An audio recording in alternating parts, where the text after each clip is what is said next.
I am both nervous and excited for the coming changes to web analytics. By now, we all know there's a pretty strong consumer movement to adopt ad blockers, which also can block a lot of third party pixels of which we collect data from on our site to help us understand how effective our campaigns are.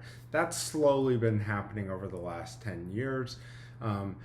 At the same time, over the next couple of months, Apple's going to be rolling out new privacy settings for its users, which should have a pretty immediate impact on how marketers collect data, how we target folks. And I know Facebook is really nervous about this happening. And I equate this to something that happened earlier in my career. I think it was around 2009, 2010, when Google stopped sharing keyword data in Google Analytics. And we all freaked out and got really scared that it was going to be the end of times for SEO. I'm sure a couple of people probably wrote SEO is dead articles, but that's no different than any other year.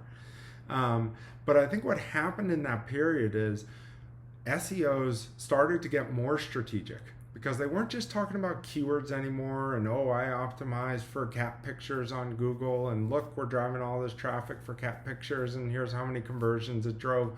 We started to look at the impact that changes that we made to a page had overall. And as it turns out, a lot of times we were discounting the impact that we had because we didn't just rank for cat pictures, we ranked for long tail terms related to that, more than we would have been able to count or imagine when looking at Google Analytics or any of the other platforms. So I think the same thing will happen here where we'll step back a little bit, take a look at the whole picture, and really get creative with how we measure campaigns moving forward. And overall, I think it will be a good thing.